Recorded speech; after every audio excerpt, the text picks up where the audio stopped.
সুপ্রিয় দশম শ্রেণীর শিক্ষার্থী বন্ধুরা, আশা করি সকলেই ভালো আছো। আমাদের আজকের পাঠের বিষয় রসায়ন, দ্বাদশ অধ্যায় আমাদের জীবনের রসায়ন এর একটি অংশ।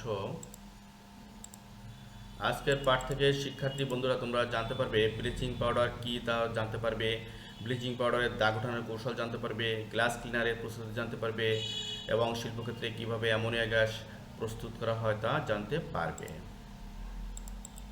তাহলে আমাদের আজকের পাঠ ব্লিচিং পাউডারের প্রস্তুতি ও ক্রিয়াকৌশল এবং গ্লাস ক্লিনারের প্রস্তুতি এবং শিল্পক্ষেত্রে অ্যামোনিয়া গ্যাস প্রস্তুতি।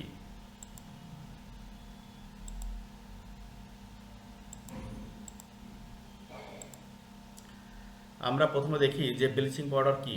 যে ক্যালসিয়াম ক্লোরো হাইপোক্লোরাইডকে ব্লিচিং পাউডার বলে। এর রাসায়নিক সংকেত হলো CaOCl। আমরা অনেক সময় দেখি কাপড় চোপড় কাচার সময় কিছু দাগ থেকে যায়, কিছু দাগ ওঠে না। এর কারণ হচ্ছে আমরা জানি যে আয়নিক যৌগ আয়নিক দ্রাবকে দ্রবীভূত হয়, আর হচ্ছে সমযোজী যৌগ সমযোজী দ্রাবকে দ্রবীভূত হয়, অর্থাৎ জৈব যৌগগুলো জৈব দ্রাবকে দ্রবীভূত হয়। তো অনেক সময় পানিতে দ্রবীভূত হতে চায় না। যেমন এই যে আমাদের যে কলমের কালি, তারপরে আরও কিছু যৌগ আছে যেগুলো সহজে কিন্তু পানিতে দ্রবীভূত হয় না। তখন আমরা কি করি? তখন আমরা এগুলো কাচার পরও যদি দাগ না যায় তাহলে আমরা ব্লিচিং পাউডার ব্যবহার করি। এই ব্লিচিং পাউডার হচ্ছে তীব্র জারণ ক্রিয়ায় এই দাগগুলো দূর করে। তো আমরা দেখব সেগুলো কিভাবে দূর করে ক্রিয়া কৌশলের মাধ্যমে। আমরা দেখি যে কিভাবে ব্লিচিং পাউডার প্রস্তুত করা হয়। দেখো, পলি চুন অর্থাৎ কিনা ক্যালসিয়াম হাইড্রোক্সাইড। শুধু চুনের সংকেত কি তোমরা জানো? যে শুধু চুনের সংকেত হচ্ছে ক্যালসিয়াম অক্সাইড। শুধু চুন হচ্ছে ক্যালসিয়াম অক্সাইড। আর আমরা এই যে ক্যালসিয়াম হাইড্রোক্সাইড এটাকে আমরা কি বলি? সিলিকেট লাইম বা কলিচুন। তাহলে এই কলিচুনকে 40 ডিগ্রি সেলসিয়াস তাপমাত্রায় ক্লোরিনের সাথে উত্তপ্ত করলে ব্লিচিং পাউডার উৎপন্ন হয়।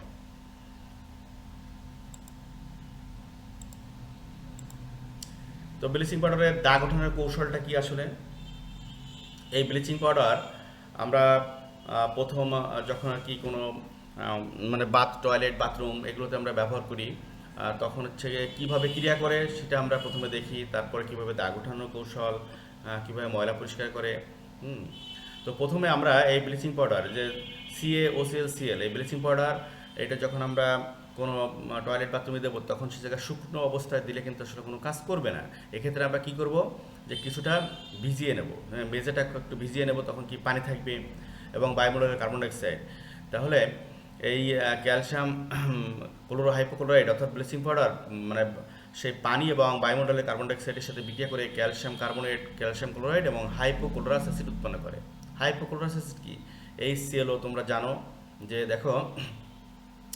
তো এই হাইপোক্লোরাস অ্যাসিড পুনরায় আবার বিয়োজিত হয়ে হাইড্রোজেন ক্লোরাইড গ্যাস এবং জাইমান অক্সিজেন উৎপন্ন করে। এই হাইড্রোজেন ক্লোরাইড এবং জাইমান অক্সিজেন পুনরায় বিক্রিয়া করে আবার পানি এবং জাইমান ক্লোরিন উৎপন্ন করে। এই জাইমান ক্লোরিন যে জারণ ক্রিয়ায় কি করে? দাগ দূর হয় এবং এই জাইমান অক্সিজেন এই জারণ ক্রিয়ায় জীবাণু ধ্বংস হয়। তোমরা জানো, দেখো, জীবাণুনাশক হিসেবে ব্লিচিং পাউডারের ব্যাপক ব্যবহার রয়েছে। এই উৎপন্ন যে জাইমান অক্সিজেন এবং জাইমান ক্লোরিন এ কী করে? জীবাণু বডি হচ্ছে প্রোটিন ও ফ্যাট দ্বারা তৈরি, তোমরা জানো অনেক জীবাণুর। তাহলে এই যে জীবাণুর যে প্রোটিন, এই প্রোটিনকে জারিত করে মেরে ফেলে, ফলে জীবাণু মারা যায়। আর দাগ ওঠানোর জন্য কি করে? এই যে জারক হিসেবে জাইমান অক্সিজেন এবং জাইমান ক্লোরিন হচ্ছে জারক হিসেবে কাজ করে। এই জাইমান অক্সিজেন এবং জাইমান ক্লোরিন উভয়ই কিন্তু আসলে জারণ ক্রিয়ার মাধ্যমে দাগও দূর করতে পারে। তবে এই ক্লোরিনটার মাধ্যমে, জাইমান ক্লোরিনের মাধ্যমে বেশি দাগ দূর হয় এবং হচ্ছে জাইমান অক্সিজেনের জন্য জীবাণুটা বেশি মারা যায়। তো আসলে তোমরা জানতে পারলে কিভাবে আসলে এই ব্লিচিং পাউডার দাগ ওঠানো যায়। তো ব্লিচিং পাউডার আসলে এভাবে ক্রিয়া করে। শুকনো অবস্থায় ব্লিচিং পাউডার কোনো ক্রিয়া করে না। যখনই জলীয় অংশে যায় তখনই আসলে এটা বিয়োজিত হয়ে বিক্রিয়া করে, তখনই তার ক্রিয়া কৌশল আমরা দেখতে পারি।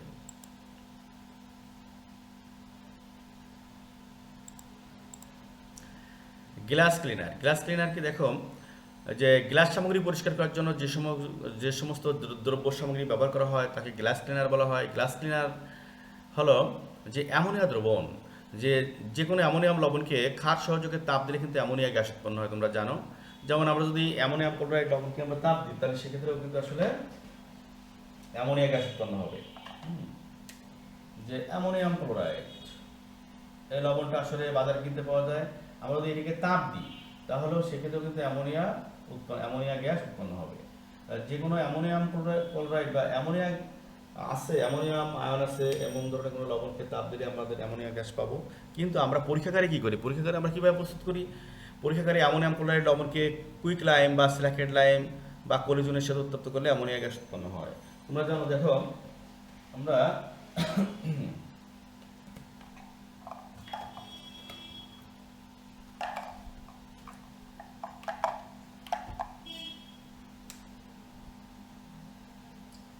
এই অ্যামোনিয়াম ক্লোরাইডকে শুধু চুন হচ্ছে ক্যালসিয়াম অক্সাইড, আর আমরা যদি পলিচুন বা সিলিকেট লাইম নিই তাহলে ক্যালসিয়াম হাইড্রোক্সাইড। দেখুন আমরা এই দুটা বিক্রিয়ার মাধ্যমে কিন্তু আসলে অ্যামোনিয়া গ্যাস উৎপন্ন হয়। এখানে উৎপন্ন হবে ক্যালসিয়াম ক্লোরাইড, পানি এবং হচ্ছে অ্যামোনিয়া গ্যাস। এখানেও উৎপন্ন হবে ক্যালসিয়াম ক্লোরাইড লবণ, পানি এবং অ্যামোনিয়া গ্যাস। উভয় ক্ষেত্রে কিন্তু অ্যামোনিয়া গ্যাস উৎপন্ন হবে। দেখো সমতা করার জন্য এখানে একটা 2 দেওয়া লাগে, এখানে একটা 2 দেওয়া লাগে, এখানে পানির এখানে আমাদের ঠিক আছে, আর এখানে একটা 2 দেওয়া লাগে, এখানে একটা 2 দেওয়া লাগে। তাহলে দেখো আসলে মনে হয় সমতা হয়ে গেছে। 4 2 8টা হাইড্রোজেন, 6টা 6 আর 2 8, এখানে 6 4 2 8 আর 2 10টা হাইড্রোজেন। তাহলে এখানে আমাদের 6টা, তাহলে এখানে একটা আমাদের 2 দেওয়া লাগে। তাহলে দেখো সমাধান হয়ে গেছে। তাহলে লক্ষ্য করো এভাবে অ্যামোনিয়া গ্যাস উৎপন্ন হয়। তাই অ্যামোনিয়া গ্যাস কিন্তু বায়ু অপেক্ষা হালকা বিধায় একে বায়ুর তোমার নিম্নমুখী অপসারণ দ্বারা সংগ্রহ করা হয়। অ্যামোনিয়া গ্যাস বায়ু অপেক্ষা হালকা, আমরা কিভাবে এটা বুঝবো যে অ্যামোনিয়া গ্যাস বায়ু অপেক্ষা হালকা? লক্ষ্য করো অ্যামোনিয়ার আণবিক ভর কত দেখো, নাইট্রোজেন হচ্ছে তোমরা জানো 14 হচ্ছে পারমাণবিক ভর, হাইড্রোজেন হচ্ছে 1 1 গুণ 3, তাহলে কত হয় 17। তাহলে অতএব আমরা বলি যে 1 মোল অ্যামোনিয়া সমান সমান হচ্ছে 17 গ্রাম। তাহলে এই অ্যামোনিয়ার ভর হচ্ছে 17, আর অক্সিজেন বায়ুমণ্ডলের যে অক্সিজেন, সেই অক্সিজেন হচ্ছে কত 16 গুণ 2 সমান সমান হচ্ছে 32, তাই না? দেখো 1 মোল অক্সিজেন সমান হচ্ছে 32 গ্রাম, তাহলে অক্সিজেনের আণবিক ভর হচ্ছে 32 আর অ্যামোনিয়ার আণবিক ভর হচ্ছে 17। তাহলে ভর কোনটা কম? অ্যামোনিয়া নিশ্চয়ই অ্যামোনিয়ার কম। এই কারণে অ্যামোনিয়া গ্যাস কি বায়ু অপেক্ষা হালকা। এই কারণে অ্যামোনিয়া গ্যাসকে বায়ুর নিম্নমুখী অপসারণ দ্বারা আসলে সংগ্রহ করা হয়। তো আমরা অ্যামোনিয়া গ্যাস আসলে পরীক্ষাগারে অ্যামোনিয়া গ্যাস কীভাবে প্রস্তুত করা হয় সেটা আমরা একটু দেখবো। দেখো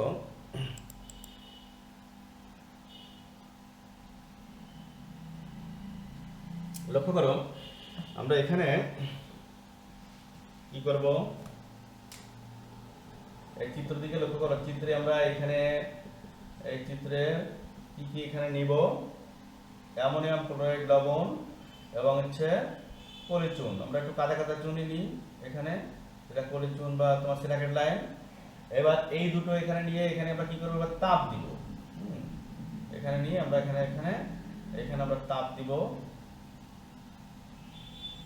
আসলে এটাকে তোমরা উপরে লিখি, এখানে আমরা কি নিলাম, অ্যামোনিয়াম ক্লোরাইড লবণ আর হচ্ছে সিলিকেট লাইম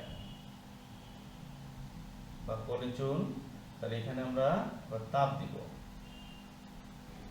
এখানে দেখো তাপ দিলে কি কি উৎপন্ন হবে, এখানে তাপ দিলে এখানে এই বিক্রিয়াটা সংঘটিত হবে যে ক্যালসিয়াম ক্লোরাইড লবণ, পানি এবং কার্বন ডাইঅক্সাইড অ্যামোনিয়া গ্যাস উৎপন্ন হবে।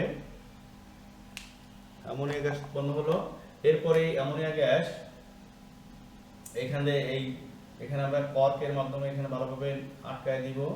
এই কর্কের মধ্যে একটা ছিদ্র করে এখান থেকে কাঁচনল প্রবেশ করাবো। কাঁচনল প্রবেশ করিয়ে তারপর হচ্ছে এখানে নিশ্চিদ্রভাবে এঁটে গেছে কিনা সেটা আমরা লক্ষ্য করব। আর এই টেস্ট টিউবটা একটু কাত করে দিতে হবে, তার কারণ আছে, আমি বলছি পরে। দেখো একটু কাত করে দিতে হবে, তাহলে আমাদের এই কাঁচনলটাকে এভাবে রেখে উপর করে, এটা হচ্ছে গ্যাস জার, এটা হলো গ্যাস জার। তাহলে এই গ্যাস জারটাকে আমরা দেখছি উপর করে রাখছি, কারণ আমরা বলছি যে অ্যামোনিয়া গ্যাস আসবে হচ্ছে গিয়ে অ্যামোনিয়া গ্যাস যাবে উপরের দিকে, বায়ু আসবে নিচের দিকে। যে অ্যামোনিয়া গ্যাস হচ্ছে বায়ু অপেক্ষা হালকা বিধায় বায়ুর নিম্নমুখী অপসারণ দ্বারা সংগ্রহ করা হয়। বায়ু অপেক্ষা হালকা, এই জন্য অ্যামোনিয়া গ্যাস যাবে উপরের দিকে আর বায়ু নিচের দিকে এভাবে চলে আসবে, মানে বায়ুটা নিচের দিকে আসবে। এখানে কোনো কিছু ছিল না, তার মানে কি বায়ু আছে, অর্থাৎ বায়ু আসবে নিচের দিকে আর অ্যামোনিয়া গ্যাস যাবে উপরের দিকে। এই জন্য আমরা বলি যে অ্যামোনিয়া গ্যাসকে বায়ুর নিম্নমুখী অপসারণ দ্বারা সংগ্রহ করা হয়। এখন লক্ষ্য করো, এই যে আমি বললাম যে এইখানে এই টেস্ট টিউবটা কেন আমরা কাট করে রাখবো, কারণ হচ্ছে এখানে উৎপন্ন হবে হচ্ছে কি ক্যালসিয়াম ক্লোরাইড, লবণ, পানি। এখানে পানিটা যাতে নিচের দিকে থাকে, এখানে এই টেস্ট টিউবের মুখটা যাতে এখানে খালি থাকে এই জন্য। আর তাছাড়া আমরা এই যে মূল উপকরণ আমরা অ্যামোনিয়াম ক্লোরাইড এবং ক্যালসিয়াম হাইড্রোক্সাইডকে আমরা এখানে কিন্তু আসলে সম্পূর্ণ টেস্ট টিউবে আমরা ভরে নিব না। আমরা কি করব, আমরা কিছুটা খালি রাখবো এখানে, কারণ এখানে যে গ্যাসটা উৎপন্ন হবে সেই গ্যাসটা যাতে এই টেস্ট টিউব বেয়ে এইখানে আসতে পারে, গ্যাসেরা আসতে পারে। আমরা যদি সম্পূর্ণটা ভরে যদি আমরা অ্যামোনিয়াম ক্লোরাইড এবং তোমার পলিচুন বা সিলিকেট নিতাম তাহলে আমাদের এইখানে কিন্তু আসলে বিস্ফোরণ করতে পারতো, মানে সেখানে টেস্ট টিউবটা বাস্ট হতে পারতো। হ্যাঁ, এই জন্য আসলে আমরা এখানে কিছুটা খালি রাখবো। তো এভাবে দেখো অ্যামোনিয়া গ্যাস এখানে তৈরি হলো কিনা সেটা আমরা কিভাবে বুঝবো, কারণ এইখানে যদি আমরা তোমরা জানো যে আসলে ক্ষার হচ্ছে লাল লিটমাসকে নীল করে। আমরা যদি আসলে এখানে একটা লিটমাস পেপার এখানে গ্যাস জারের মুখে এখানে ধরি, তাহলে লাল লিটমাস পেপারটা নীল বর্ণ ধারণ করবে। তখন আমরা বুঝতে পারবো যে এখানে অ্যামোনিয়া গ্যাস দ্বারা এই গ্যাস জারটি পূর্ণ হয়েছে। গ্যাস জারটি পূর্ণ হয়েছে। তাছাড়া দেখো আরো অ্যামোনিয়া গ্যাসের কিছু পরীক্ষা আছে এখানে, যে অ্যামোনিয়া গ্যাস কিভাবে শনাক্ত করবে। লক্ষ্য করো, একটা প্রশ্ন আসে প্রায় সময় যে অ্যামোনিয়া গ্যাস কিভাবে শনাক্ত করবে। লক্ষ্য করো, এই যে আমরা অ্যামোনিয়া গ্যাস যাদের মুখে যদি এরকম করি গাঢ় HCl গাঢ় হাইড্রোক্লোরিক অ্যাসিডের সিক্ত কালদণ্ড। আমরা একটা কালদণ্ড নিলাম, মনে করো একটা কালদণ্ড, এই কালদণ্ডটাকে আমরা এই গাঢ় HCl গাঢ় হাইড্রোক্লোরিক অ্যাসিডে এখানে মাখাবো, মানে সিক্ত করবো, ভিজাবো। ভিজে তাহলে এখানে গায়ে হাইড্রোক্লোরিক অ্যাসিড লেগে থাকবে। তখন আমরা অ্যামোনিয়া গ্যাস যাদের মুখে এই কালদণ্ডটি যদি ধরি, তাহলে এই কালদণ্ডের গা বেয়ে অ্যামোনিয়াম ক্লোরাইডে সাদা ধোঁয়ার একটা বলয় সৃষ্টি হবে। এই সাদা ধোঁয়ার বলয় সৃষ্টি হবে, তখন আমরা সেটা দেখে অ্যামোনিয়া গ্যাসকে আমরা কি করতে পারবো, শনাক্ত করতে পারবো। তারপরে অ্যামোনিয়া গ্যাস এই হাইড্রোক্লোরিক অ্যাসিডের সাথে বিক্রিয়া করে কি উৎপন্ন করবে, অ্যামোনিয়াম ক্লোরাইডের সাদা ধোঁয়া সৃষ্টি করবে, সাদা ধোঁয়া সৃষ্টি করবে, অ্যামোনিয়াম ক্লোরাইডের সাদা ধোঁয়া সৃষ্টি করবে। এভাবে আমরা অ্যামোনিয়া গ্যাসকে শনাক্ত করতে পারি। এরপর দেখো আরো একটা প্রশ্ন এখানে আছে যে এই অ্যামোনিয়া গ্যাস কি আসলে পানিতে দ্রবীভূত হয় কিনা। লক্ষ্য করো,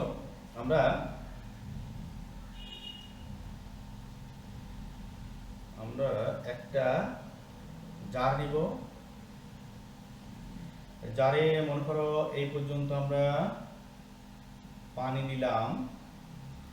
এরপর আমরা এই গ্যাস জারটা যখন হচ্ছে গ্যাস দ্বারা পূর্ণ হবে, তখন আমরা এরকম গোলাকার ঢাকনি আছে, গ্যাস জারের ঢাকনি আছে, আমরা কি করব, এই গ্যাস জারটা উঠায়ে এই ঢাকনিটা দিয়ে এবার আমরা গ্যাস জারটাকে এভাবে নিয়ে আসবো, বুক করে এনে এইখানে পানিতে এনে এই মুখটা পানির মধ্যে নিয়ে আমরা ঢাকনিটাকে সরিয়ে নেব। সরিয়ে নিয়ে কিছুক্ষণ ধরে রাখলে দেখা যাবে যে পানিটা আপনা আপনি উপর দিকে উঠতেছে।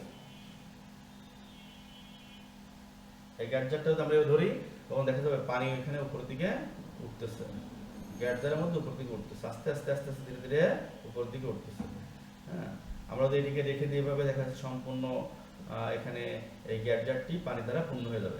এ থেকে কি প্রমাণিত হয় যে আসলে এই যে এখানে যে অ্যামোনিয়া গ্যাস ছিল সেই ফাঁকা জায়গাটায় সেখানে কি হচ্ছে, মানে পানি উঠতেছে, কারণ কি সেখানে তো অ্যামোনিয়া গ্যাস ছিল, এখানে অবশ্য ফাঁকা জায়গা ছিল না, অ্যামোনিয়া গ্যাস ছিল। এই অ্যামোনিয়া গ্যাস পানি দ্রবীভূত হচ্ছে আর এবং আস্তে আস্তে পানির স্তরটা উপর দিকে উঠতেছে। এ থেকে আমরা কি প্রমাণ পেতে পারি যে অ্যামোনিয়া গ্যাস পানিতে অতিমাত্রায় দ্রবণীয়। অ্যামোনিয়া গ্যাসটা অতিমাত্রায় দ্রবণীয়। তাহলে আসলে এই পানির সাথে অ্যামোনিয়া গ্যাস বিক্রিয়া করে কি উৎপন্ন করলো, অ্যামোনিয়াম হাইড্রোক্সাইড। তা তোমরা জানো এটা একটা কি ক্ষার মানে একটা ক্ষারক, অ্যামোনিয়াম হাইড্রোক্সাইড উৎপন্ন করে। তাহলে আমরা এই পরীক্ষা থেকে আমরা বুঝতে পারলাম যে আসলে অ্যামোনিয়া গ্যাস পানিতে দ্রবণীয় হয়।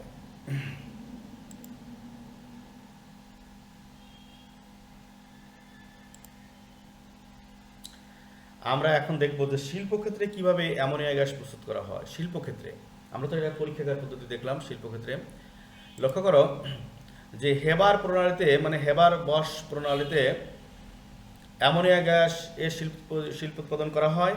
এর জন্য প্রয়োজন হয় নাইট্রোজেন এবং হাইড্রোজেন গ্যাস। তোমরা জানো যে বাতাসে 5/4 হলো নাইট্রোজেন। এই বাতাসকে শীতলীকরণ এবং চাপ প্রয়োগ করে প্রথমে তরল করা হয়, অতঃপর পৃথকীকরণের মাধ্যমে নাইট্রোজেন গ্যাস শনাক্ত করা বা সংগ্রহ করা হয়। তাহলে এভাবে আমরা কি পাবো? প্রথমে নাইট্রোজেন গ্যাস। প্রথম আমরা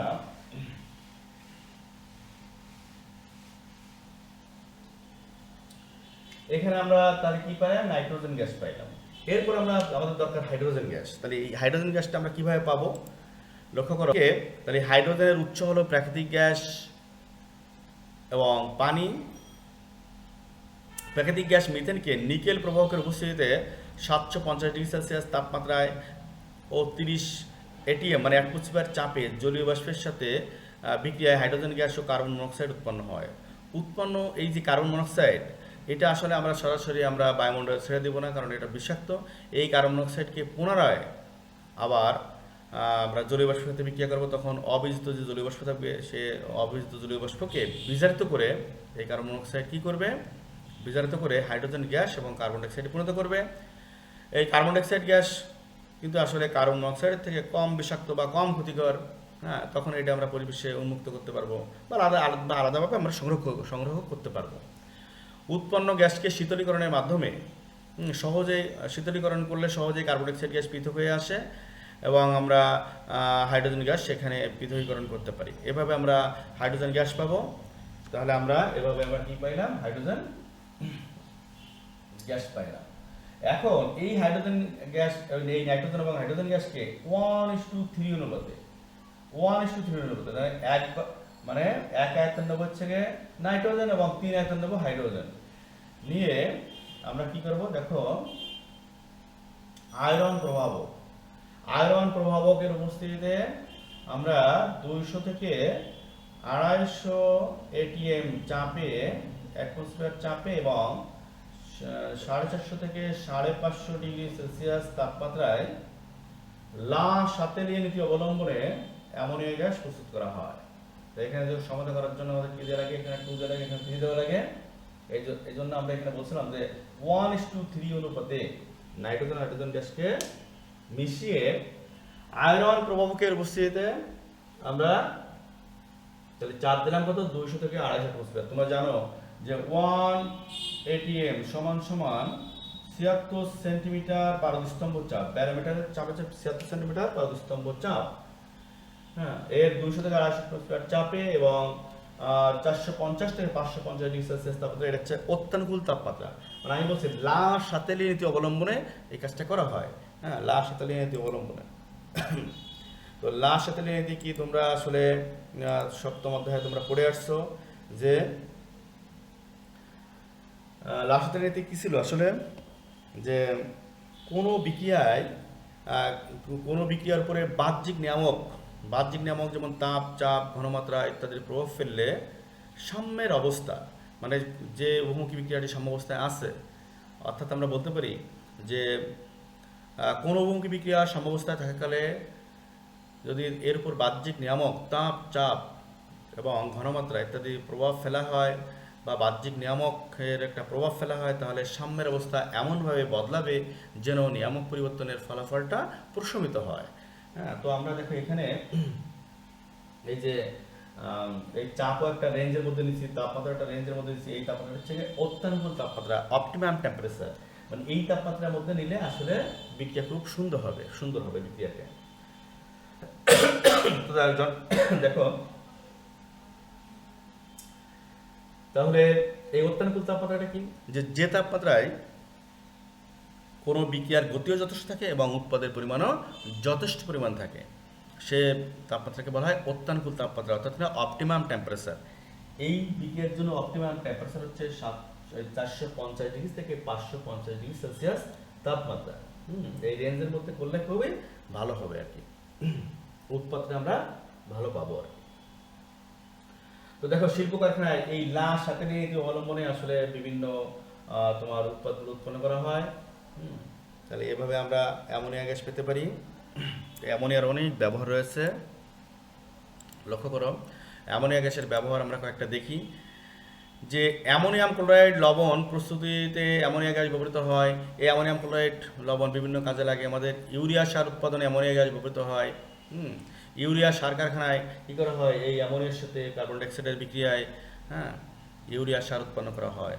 এক কথায় আমরা বলতে পারি যে ইউরিয়া সার কারখানায় মূল উপকরণ, এক কথায় কাঁচামাল যেটাকে বলা হয় সেটা হচ্ছে অ্যামোনিয়া গ্যাস। এবং দেখো গ্লাস ক্লিনার এতে অ্যামোনিয়া গ্যাস ব্যবহৃত হয়।